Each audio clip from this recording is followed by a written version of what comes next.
قاتلوهم يؤذبهم الله بأيديكم ويخزيهم وينصركم عليهم ويشف صدور قوم مؤمنين ويذهب غيظ قلوبهم ويتوب الله على من يشاء والله عليم حكيم أم حسبتم أن تتركوا ولما يعلم الله الذين جاهدوا منكم. Perhatikan, walam yattakhidhu min dunillahi wala rasulihi walal mu'minina walija wallahu khabirun bima ta'malun. Ma kana lil musyrikin an ya'muru masajid Allah syahidin ala anfusihim bil kufr ulaika habitat a'maluhum wa fin nari hum khalidun. Innama ya'muru masajid Allah man amana billahi wal yawmil akhir wa aqama as-salata wa ata az-zakata wa lam yakhsha illa Allah fa'asa ulaika an yakunu minal muhtadin. Aja'altum siqayatal hajji wa imaratal masjidil haram kaman amana billahi wal yawmil akhir wa jahada fi sabilillah la yastawuna indallah wallahu la yahdil qawmal zalimin. Alladzina amanu wa hajaru wa jahadu fi sabilillahi bi amwalihim wa anfusihim a'zamu darajatan indallah wa ulaika humul faizun. Shadaqallahul azim. Untuk lebih memahaminya, jadi ayat ke-13-nya kata Allah, mengapa kalian tidak memerangi orang-orang yang melanggar sumpah mereka dan telah merencanakan untuk mengusir Rasulullah. Jadi ada tuh orang-orang Yahudi itu di Madinah itu berencana gitu tuh, berencana untuk memerangi kaum muslimin dan juga untuk mengusir Rasulullah dari Madinah. Jadi mereka merencanakan makar atau sabotase atau kudeta dalam bahasa sekarang itu. Jadi mereka berencana untuk mengkudeta Rasulullah SAW dan kaum muslimin. Kata Allah, mengapa kalian tidak memerangi mereka? Yang memerangi kalian, yang melanggar perjanjian yang telah disepakati di antara kalian dengan mereka, dan mereka berniat melakukan sabotase, makar, melakukan yang namanya pengusiran. Jadi mereka mau mengusir Rasulullah SAW dan kaum muslimin. Jadi, dan mereka yang pertama kali memerangi kamu. Jadi mereka pertama yang menyerang Rasulullah. Kemudian kata Allah, apakah kamu takut kepada orang-orang itu? Padahal Allah yang lebih berhak untuk ditakuti bagi orang-orang yang beriman. Ini ayat sebelumnya. Jadi ayat sebelumnya menegaskan menekankan bahwa jangan membiarkan orang-orang yang melanggar perjanjian damai, mereka yang memerangi kita, menyerang dengan mencederai atau mengkhianati perjanjian, maka jangan takut. Jangan takut. Jadi jangan takut walaupun mereka memiliki kekuatan yang hebat. Karena yang lebih patut ditakuti adalah Allah Subhanahu wa taala bagi kita orang-orang yang beriman. Baru masuk kepada ayat yang ke-14. Qatiluhum yu'adzibhumullahu bi'aidikum. Perangilah mereka. Nah, yang diperangi adalah orang-orang yang mengkhianati perjanjian, yang memiliki rencana yang busuk, mengkudeta Rasulullah dan kaum muslimin, dan melakukan penyerangan. Mereka pertama kali yang menyerang.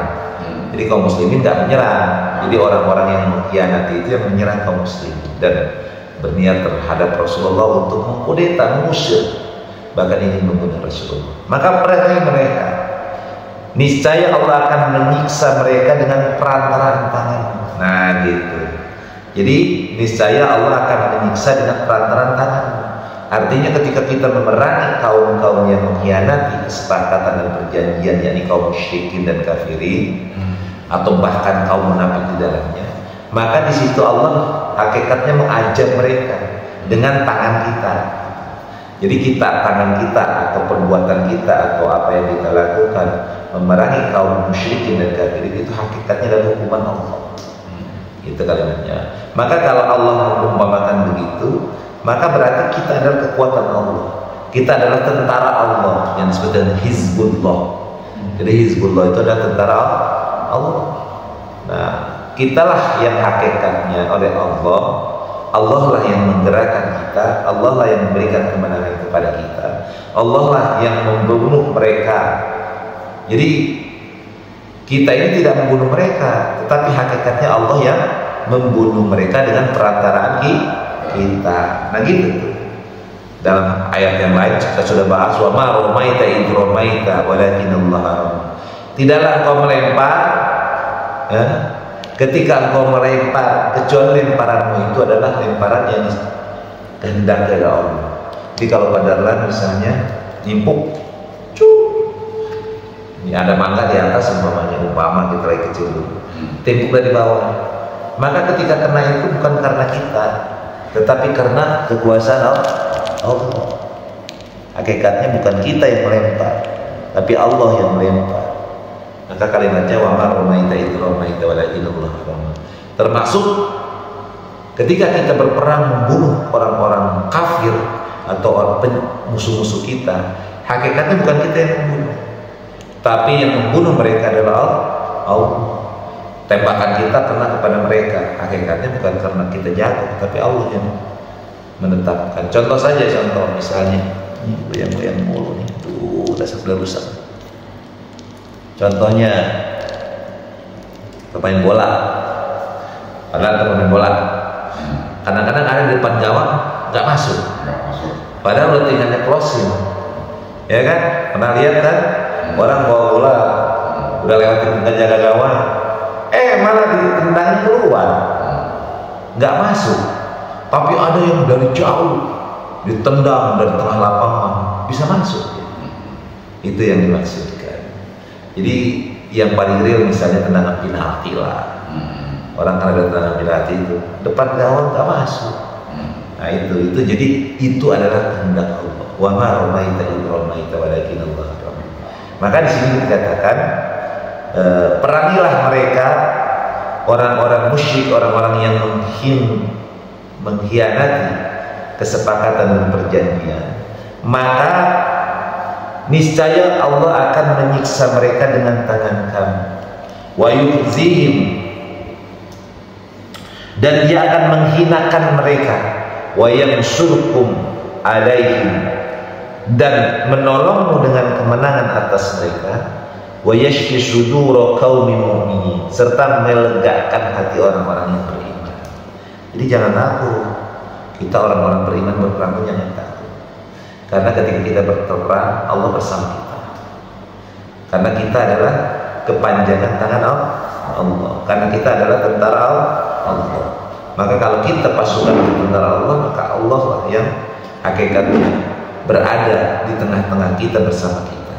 Maka ketika kita berperang atas nama Allah atau jihad fisabilillah dalam bahasa umumnya, maka disitulah orang-orang kafir itu akan dihinakan Allah, dan kita akan diberikan pertolongan oleh Allah atas mereka.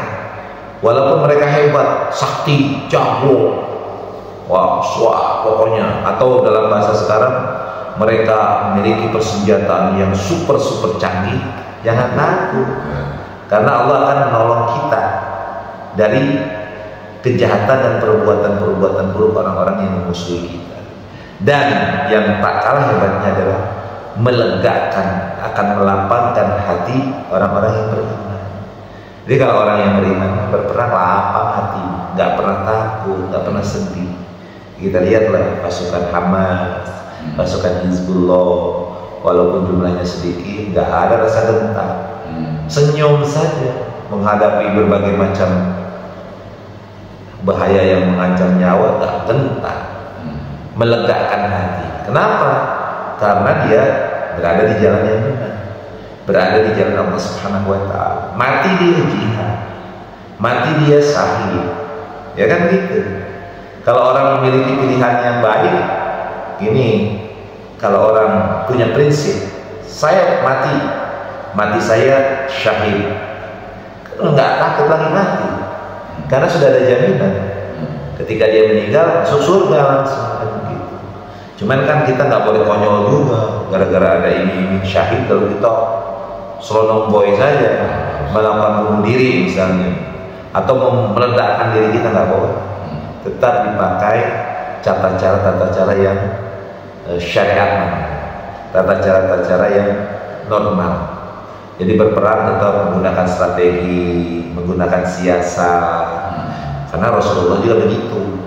Ketika menghadapi kaum musyrikin, menghadapi orang-orang kafir, Rasulullah punya strategi berperang.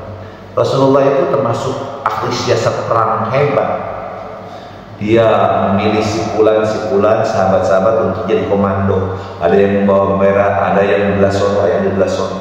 Ada ditempatkan pasukan-pasukan musuh. Jadi nggak begitu aja, serbu, enggak. Tapi pakai strategi dan siasat. Ada telik sandinya, intelijennya, ada. Jadi tetap dipergunakan syariat. Nah, setelah kita berusaha dengan syariat itu, baru kita wakal. Nah, itulah yang dilakukan oleh kita orang-orang yang beriman. Maka kemudian wa yudhib ghaidha qulubihim, dan dia menghilangkan kemarahan hati mereka, orang-orang mukmin. Jadi kalau Allah bersama kita, maka dihilangkan rasa benci, rasa marah itu. Kita membunuh mereka bukan karena kebencian kita, tapi kita membunuh orang-orang kafir yang musuh kita itu karena Allah. Sehingga berperang bukan dengan membabi buta, bukan semuanya bunuh, ada tawanan bunuh, anak kecil bunuh, perempuan bunuh, enggak, ada etikanya. Ada yang tidak boleh, tidak boleh kalau mereka sudah nyerah, walaupun penjahat sebengis apapun, kalau sudah nyerah makanya boleh dibunuh, tapi bolehnya ditawan agar mereka sadar dan bertobat, agar mereka masuk Islam. Itu yang dilakukan Rasulullah. Kurang jahat apa Abu Sufyan? Abu Sufyan itu jahat sekali terhadap umat Islam, terhadap Rasulullah. Tapi ketika dia tobat, ketika dia memeluk Islam, tidak diapa-apakan, tidak diberikan hukuman. Nah, tapi ya kita tetap diwaspadai, hati-hati. Wa yatubullahu ala man yasha, dan Allah menerima taubat orang yang Allah kehendaki. Wallahu alimun hakim, dan Allah Maha mengetahui lagi Maha bijaksana. Jadi Allah itu menerima taubat yang Allah kehendaki. Contoh ini aja, Sayyidina Umar itu sebelum masuk Islam itu sangat benci kepada Rasulullah. Pokoknya kalau ketemu saya borok, saya penggal, benci sekali. Tetapi ketika Allah memberikan hidayah, maka dia paling membela. Maka kata Allah, wa yatubullahu ala man yasha, Allah terima taubat. Maka Allah tanamkan rasa kecintaan kepada Allah dan Rasul, kecintaan terhadap Islam, cinta pada Muslim.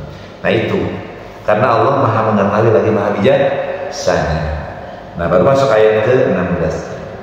An hasibtum an tutraku walamma ya'lamillahu alladhina jahadu minkum walam yattakhidhu min dunillahi wala rasulihi wala mu'minina waliyya wallahu khabirun bima ta'malun.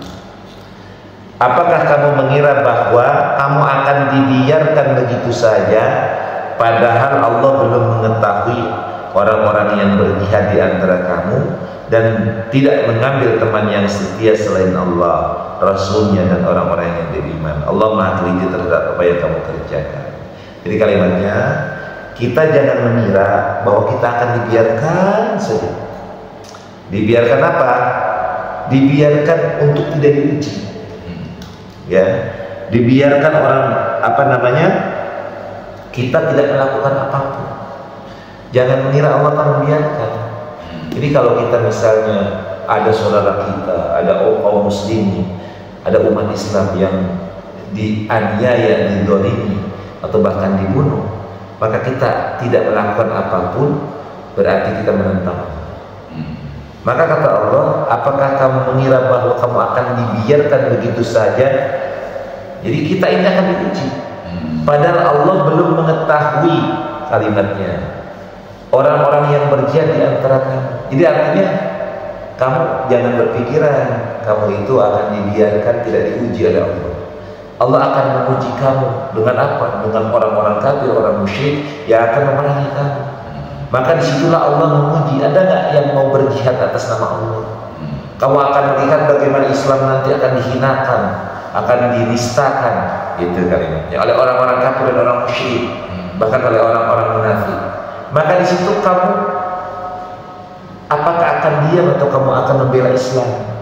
Maka kalau kamu diam berarti kamu aja orang munafik. Maka kewajiban kamu adalah mempertahankan dan membela kemuliaan, kehormatan Islam. Jadi kalau Allah dihina, Rasulullah dihina, maka itu ujian untuk kita.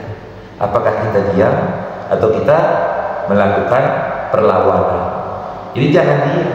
Kalau Islam dihina, jangan diam. Karena itu ujian untuk kita. Sejauh mana semangat jihad kita untuk membela agama kita. Jadi jangan ada Al-Quran dibakar, udah biarkan saja. Nggak ada rasa ingin membela. Ketika Rasulullah dihinakan, udahlah biarkan, nggak ada perbuatan atau tindakan apapun, maka berarti kita lemah iman. Maka kalau orang yang benar, ketika semangat atau ketika api jihad berkobar karena ada ancaman dari orang kafir dan orang musyrik yang ingin menghancurkan umat Islam, agama Islam, kaum muslimin, maka pada saat itulah harus bangkit semangat jihad, karena itu adalah merupakan ujian. Ini kayak begini contoh realnya. Kita Indonesia kan aman, ya kan, nggak ada peperangan, damai lah, ya paling kecil-kecil letupan. Sekarang Palestina diserang habis-habisan oleh Israel, dibunuh, diledakkan rumah-rumah, dihancurkan negaranya, dihancurkan tempat tinggalnya. Maka kita orang Indonesia yang ada di Indonesia ini, orang Islam Indonesia, jangan diam, tapi harus dibangkitkan semangat jihadnya. Bukan jihad kita datang ke sono kalau bisa, kalau bisa kita ikut berperang juga ke sono. Tapi kalau karena tidak bisa, maka apa yang dilakukan? Membantu kalau kita punya tenaga dengan tenaga, apapun bentuknya. Kalau kita tidak punya tenaga, tidak punya biaya, tidak punya kita kemampuan untuk membela secara fisik, maka ada bantuan sebatas kemampuan kita, sesuai dengan kemampuan. Sumbanglah berapapun itu, misalnya kita membantu berikan sumbangan 1.000, 2.000 atau berapapun itu. Kalau tidak mampu juga karena kita dalam kondisi yang sama, doakan saudara-saudara kita di Palestina agar diberikan kekuatan, agar diberikan kesabaran, agar diberikan kemenangan. Nah itu yang dimaksud dengan ujian untuk kita. Jadi jangan menganggap kita ini nggak diuji dengan adanya jihad. dengan adanya penghinaan. Jadi kalau di Indonesia ada orang-orang yang menghina Islam, itu ujian untuk kita. Apakah kita membela agama atau enggak? Kalau kita diam, berarti kita orang yang munafik. Maka orang yang memiliki iman harus membela ketika agama Islam, ketika keyakinannya dan Islam yang dianutnya dihina. Jadi jangan diam. Jadi kalau ada umat Islam, ada hal-hal yang berkaitan dengan Islam dihina, ada tokoh ulama-ulama Islam yang dihina, jangan dia bela ulama. Maka kita di Indonesia mengenal yang namanya bela ulama, bela Islam, bela ulama, karena mereka sebagai pewaris Nabi. Membela ulama berarti hakikatnya membela Nabi. Membela Nabi berarti membela Allah. Itu kalimat. Kemudian wallahu khabirun bima ta'malun, dan Allah Maha teliti terhadap apa yang kalian kerjakan. Maka lil musyrikin ay ya'muru masajidallah. Tidak pantas orang-orang musyrik memakmurkan masjid Allah. Ya. Padahal mereka mengakui bahwa mereka sendiri kafir. Jadi enggak pantas orang-orang kafir yang mengaku diri kafir dia memakmurkan masjid. Ya, ini contohnya adalah berkaitan dengan Masjidil Aqsa. Gak pantas orang-orang Yahudi yang mengaku dia orang-orang Yahudi yang benci terhadap orang Islam, dia memakmurkan Masjidil Aqsa. Maka kita rebut mati-matian Masjidil Aqsa itu. Kalimatnya begitu. Jadi gak pantas bagi orang-orang musyrik ya memakmurkan Masjid Allah, padahal mereka mengakui bahwa mereka sendiri kafir. Mereka itu sia-sia amalnya dan mereka kekal di dalam neraka. Jadi kayaknya begini contoh realnya kita. Kalau kita nggak ke Masjidil Aqsa, misalnya ada orang-orang kafir yang nyumbang untuk pembangunan masjid, untuk kegiatan masjid, maka nggak pantas orang kafir yang benar-benar dia adalah kafir menyumbang membantu masjid. Ya. Karena pertama, sumbangan yang mereka berikan kepada kita itu di mata Allah sia-sia, nggak ada pahalanya. Itu bagi dia di mata Allah. Kenapa? Karena niatnya bukan karena Allah. Coba sekarang ini masuk logika nggak? Agamanya non Muslim, ya kan? Tiba-tiba dia nyumbang untuk masjid. Nyambung nggak? Nggak nyambung. Pasti ada udang di balik peyek, kan? Ya kan? Ya. Ingin apa? Ada maunya. Maunya apa? Merayu kita agar kita membantu dia dalam hal tertentu. Politik lah umpamanya yang real gitu kan. Ada orang agamanya maaf non Muslim, tidak besar agamanya apa, non Muslim pokoknya. Dia di partai B misalnya. Dia berada di lingkungan kita, dia ingin mencalonkan anggota dewan kah, atau ingin menjadikan sebagai pemimpin kah, wali kota misalnya. Kan sekarang yang dipilih langsung itu wali kota sama bupati kan, yang langsung dipilih. Wali kota juga ada yang langsung dipilih oleh gubernur, tapi ada juga dipilih gitu. Intinya pemimpin, mau gubernur, bupati, wali kota maupun presiden maupun anggota dewan, DPR, RI, DPD sama DPRD kan gitu. Nah, orang-orang seperti ini pasti ada saja orang yang memberikan sumbangan untuk masjid, memberikan bantuan untuk masjid, untuk orang Islam. Maka kita jangan terayu, jangan terjebak gitu. Jadi apa yang mereka sumbangkan itu tidak akan ada manfaatnya, karena niatnya sudah bukan karena Allah. Jangankan mereka, kita saja umat Islam Muslim, kalau kita nyumbang bukan karena Allah, karena ingin dipuji, karena ingin dihormati, kan batal pahalanya. Apalagi dia orang kafir. Lalu pertanyaannya, bagaimana kita ketika ada orang kafir yang memberikan sumbangan dan bantuan? Maka harus disepakati apakah bantuan ini ada terikat atau tidak. Jadi kalau bantuan ini diberikan dengan catatan itu jangan diterima. Tapi kalau bantuan itu pure, tidak ada timbal baliknya, terima. Jangan ditolak juga orang memberikan bantuan.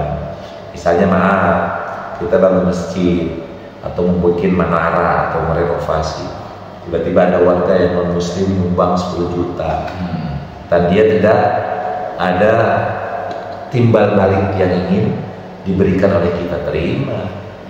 Masalah urusan pahalanya biarkanlah Allah yang menentukan. Iya, tapi tidak terikat. Tapi kalau terikat, saya menyumbang 10 juta ke masjid, tapi nanti ya kalau nyoblos pilih saya. Nah, orang begitu jangan diterima. Maaf ya, kami tidak menerima yang begitu. Tapi kami menerima yang tidak terikat, yang tidak ada timbal baliknya. Pasti saya akan diterima dari siapapun. Gitu. Tapi kalau ada iming-iming, ada implikasi atau ada niat-niat yang ingin ditimbal balikin, nggak usah diterima. Walaupun 1 miliar sekalipun, itu istilah kata.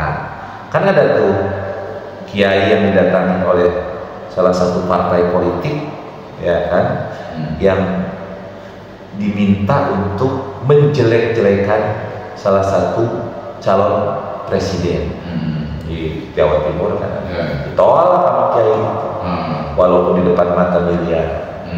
Karena nggak masuk viral tuh, kiai itu, ulama itu, ini saya ada orang yang bawa duit segini, diderekin tuh duitnya, dengan catatan saya harus menjelekkan Anies Baswedan. Real aja gitu, karena beritanya real kan. Tapi saya kembalikan. Banyak yang dilakukan begitu. Dan saya harus mendukung salah satu paslon calon presiden dan wakil presiden. Saya inilah namanya suap mensuap yang dilakukan oleh orang-orang yang menginginkan hal itu. Nah, itu. Jadi kalau mereka datang dengan begitu, contoh kiai ulama itu tolak.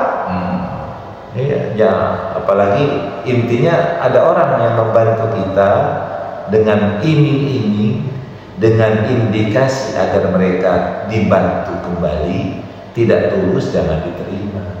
Kecuali pemberian itu atau bantuan itu tidak terikat. Saya kasihan ikut turut membantu menyumbang untuk pembangunan masjid, ya terima kasih. Tapi tidak ada iming-imingnya. Jangan sampai saya sumbang, tapi saya pilih, tolak. Itu caranya. Ya, jadi maaf saya nggak bisa, karena itu hak saya untuk menentukan siapa yang harus saya pilih. Itu kalau padahal misalnya tiba-tiba ada orang datang dari salah satu calon lah, ataupun dari salah satu manapun, datang ke rumah dan padahal saya dari ini, saya ingin padahal nyoblos ini ya, ini ya. Kalau orang itu baik, jawabnya begini, saya memilih, itu hak saya, dan saya tidak mau dibeli. Saya ingin memilih sesuai dengan keyakinan saya. Kalau memang mau membantu, saya terima. Tapi bantuannya bukan harus saya memilih gitu. Tapi kalau membantu agar saya memilih orang yang saya tidak ingin pilih, maaf saya tidak bisa. Tapi kalau yang datang ke rumah kebetulan orangnya adalah orang yang memang kita suka dan kita ingin memilih dia, terima. Insya Allah saya akan mendukung karena saya tahu. Tapi saya yakin sih orang-orang yang memiliki niat yang tulus gak bakalan suap-suapan, gak bakalan ngobrol-ngobrol janji-janji atau berikan uang pun enggak. Orang yang benar-benar tulus ingin menjadi pemimpin, artinya memang dia orang yang jujur, orang yang aman, gak melakukan itu. Gak bakalan datang ke rumah door to door kemudian ngasih uang, pilih saya, gak bakalan. Karena memang di dalam agama Islam kita gak boleh. Kita memilih orang yang terobsesi. Jadi di dalam Rasulullah itu sendiri pun ketika menentukan panglima berperang untuk memerangi kaum yang tidak membayar pajak, kaum kafir, maka Rasulullah, ada sahabat yang datang kepada Rasulullah, ya Rasulullah, saya saja pilih yang akan menjadi panglima perang untuk menyerang kaum kafir dan musyrikin. Maka kata Rasulullah tidak, karena Rasulullah melarang memilih pemimpin yang terobsesi. yang mengajukan diri saya pemimpin. Maka Rasulullah kemudian memilih Usama. Memilih Usama seorang yang masih muda, seorang yang pemuda yang masih muda dipilih karena dia memiliki kemampuan itu. Jadi memilih pemimpin itu memilih yang jujur, amanah, dan memiliki kemampuan, kecerdasannya, kepemimpinan. Itu yang harus dipilih. Ya kalau kita lihat sosok Anies Baswedan, udah soleh, dia pinter, dia punya leadership, cerdas, bahasa Inggrisnya bagus, bahasa Arabnya bisa, akhlaknya bagus, nggak ada celahnya. Istilah kata, walaupun manusia nggak sempurna, tapi nggak ada celah bagi sebuah negara. Dibandingkan dengan yang lainnya terobsesi sekali. Maaf, saya tidak artinya menjelekkan mereka, tapi mereka pilih obsesi, ya kan. Umpamanya ada yang sudah nggak terpilih kemarin, nyalon lagi, kan obsesi. Jadi memiliki obsesi itu nggak bagus, bahaya. Tapi orang yang sudah teruji, pernah memimpin dan dia berhasil, nah itu bisa jadi tolak ukur. Pak Ganjar dan Anies pernah jadi gubernur, tapi bisa dilihat keberhasilannya seperti apa. Saya nggak menilai. Nah itu ditilah itu, bagaimana keberhasilan, bagaimana akhlaknya, bagaimana kecerdasannya, kan bisa terlihat. Nah disitulah kita menentukan pilihan. Cuman di dalam Islam, pertama, jangan memilih pemimpin yang dia mengajukan diri ingin dipilih. Saya saja. Bahaya ya orang ini. Kalau dipilih dia pasti mementingkan diri sendiri. Yang kedua, pilih pemimpin yang jujur, yang akhlaknya bagus. Ya, yang paling utama tentu agamanya Islam. Di luar Islam nggak boleh dipilih. Jadi siapapun dia, kalau dia bukan seorang Muslim, jangan dipilih. Di RT, RW, lurah, jangan dipilih. Walaupun dia orangnya dermawan baik, jangan. Itu sudah rumus harga mati. Harga mati. Kita nggak boleh memilih pemimpin non Muslim. Memang begitu agama menetapkan. Ya, kita nggak boleh memilih pemimpin non Muslim. Maka kita pilih yang Muslim. Sejelek-jeleknya dia orang Islam masih lebih bagus dibandingkan orang Muslim. Kadang-kadang, yang penting kan dia jujur, bisa bertanggung jawab. Gak bisa. Karena memang walam tardu anqal yahud wal nasara hatta tattabi'a millatahum. Orang Yahudi, orang Nasrani, orang kafir itu gak pernah ridho dengan kita umat Islam sampai kita menjadi murtad mengikuti mereka. Maka kalau kita pilih mereka, berarti kita akan terjerumus kepada apa yang mereka lakukan. Ya sekarang ini contoh aja deh sekarang. Contoh, maaf, bukan artinya kafir. Seorang Muslim saja, kalau dia memiliki etika yang buruk, maka kita menjadi buruk. Misalnya maaf, Pak Presiden Republik Indonesia, ketika Presiden itu bagus, maka seluruhnya menjadi bagus.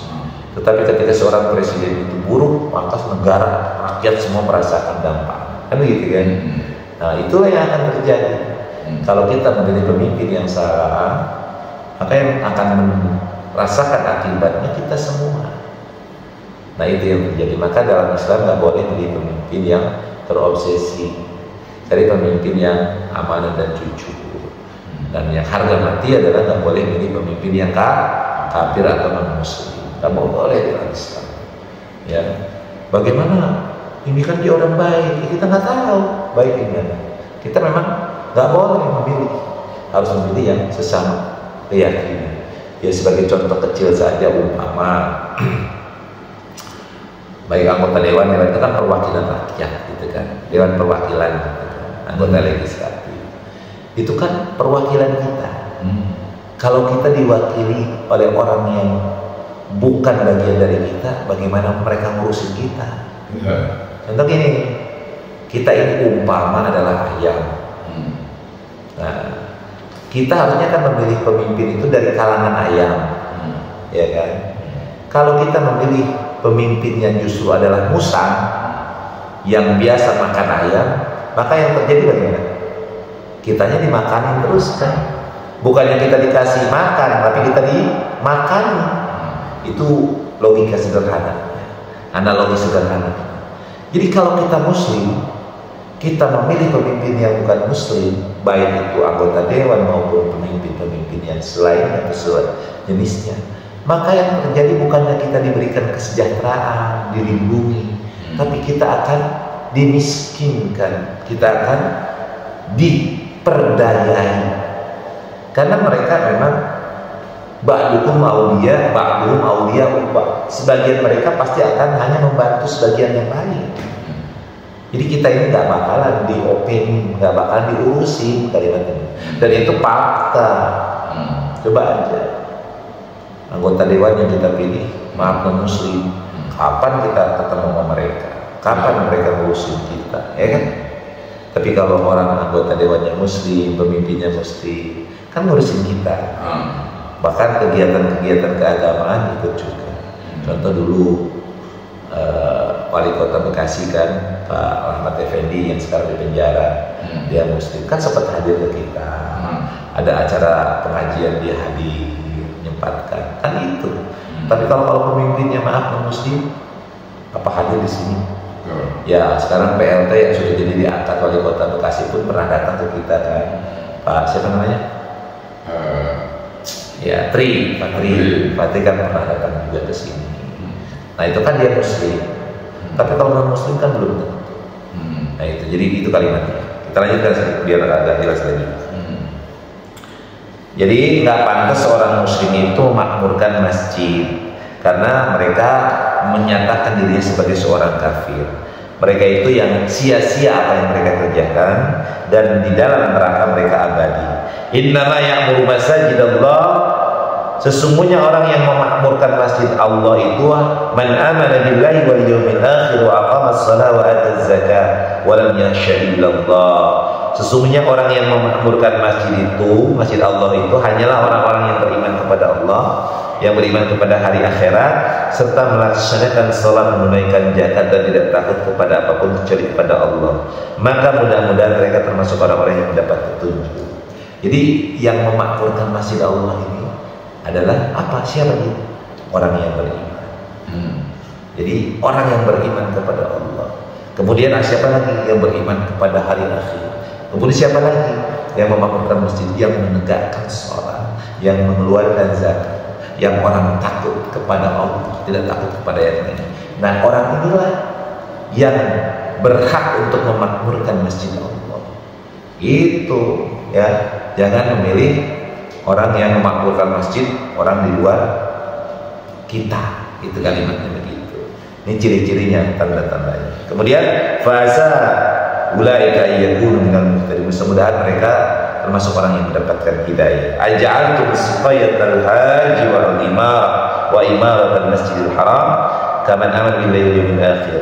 Apakah orang-orang yang minuman kepada orang-orang yang mengerjakan haji dan mengurus masjidil haram kamu samakan dengan orang-orang yang beriman kepada Allah dan hari kemudian serta berjihad di jalan Allah? Mereka tidak sama di sisi Allah. Allah tidak memberikan petunjuk kepada orang-orang yang zalim. Jadi gini, ini berkaitan dengan Masjidil Haram. Masjidil Haram itu yang harus memakmurkan itu adalah orang-orang yang beriman kepada Allah, kepada Rasulullah, beriman kepada hari akhir, beriman kepada yang lainnya, malaikat dan sebagainya, yang mendirikan sholat, yang menunaikan zakat, yang takut kepada Allah, bukan takut kepada yang lainnya. Bukan orang yang musyrik. Kan orang Arab itu ada yang bagian tukang ngurusin haji, ngurusin umroh. Karena haji dan umroh itu dulu itu bukan hanya milik orang Islam dulu itu. Jadi orang musyrik kafir Quraisy pun melakukan haji dan umroh, tapi mereka menyembah patung gitu sebelum zaman Rasulullah bisa menguasai Mekah. Jadi yang mengurus Masjidil Haram itu bukan mereka orang musyrik itu, tapi yang berhak atau seharusnya mengurus Masjidil Haram adalah orang yang beriman, kaum muslimin, bukan kaum musyrikin, kan macam begitu. Maka nggak sama orang yang sekedar memberi minum para jamaah haji dan umroh dengan orang yang beriman, dengan orang yang beriman kepada hari akhir, pada Allah dan hari akhir, yang berjihad di jalan Allah. La yastawuna indallah, mereka nggak sama di sisi Allah. Dan Allah tidak memberikan hidayah kepada orang-orang yang zalim. Ini berkaitan dengan pengurusan Masjidil Haram. Jadi nggak pantas yang mengurus, yang memakmurkan Masjidil Haram itu adalah orang-orang kafir dan orang musyrik. Yang seharusnya memakmurkan dan mengurus masjid itu adalah kita kaum muslimin.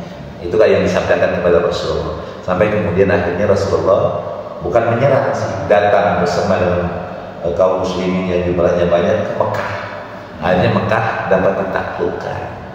Ini motivasi untuk agar merebut hak-hak Allah, termasuk Masjidil Aqsa. Masjidil Aqsa yang ada di Palestina, Baitul Maqdis, itu nggak pantas orang Israel yang ngurus, harus orang Islam yang ngurus. Di akhir, alladzina amanu wa hajaru wa jahadu fi sabilillahi bi amwalihim wa anfusihim a'dhamu darajatan indallah wa ulaika humul faizun. Orang-orang yang beriman, orang-orang yang berhijrah, orang-orang yang berjihad di jalan Allah dengan harta dan dirinya, maka mereka itu adalah lebih tinggi derajatnya di sisi Allah, dan mereka itu orang yang memperoleh kemenangan. Jadi ini berkaitan dengan ketika Allah mengagungkan kaum muslimin yang berhijrah dan juga kaum muslimin yang memberikan pertolongan. Jadi orang yang beriman kepada Allah, orang yang berhijrah, orang yang berjihad, orang yang berjihad dengan harta dan jiwanya, maka mereka memiliki derajat yang tinggi di sisi Allah. Maka mereka adalah orang-orang yang beruntung. Kesimpulannya sementara ini yang bisa kita ambil adalah bahwa kita akan diuji oleh Allah dengan jihad kita. Allah tidak akan membiarkan kita begini saja, menyatakan saya seorang muslim, saya seorang mukmin. Pasti kita akan diuji dengan apa? Dengan berbagai macam tantangan dan rintangan. Maka menghadapi ujian itu tetap kita beriman kepada Allah, teguhkan hati karena Allah bersama kita. Ada pertanyaan? Jelas ya? Shadaqallahul azim. Alhamdulillahirabbil alamin.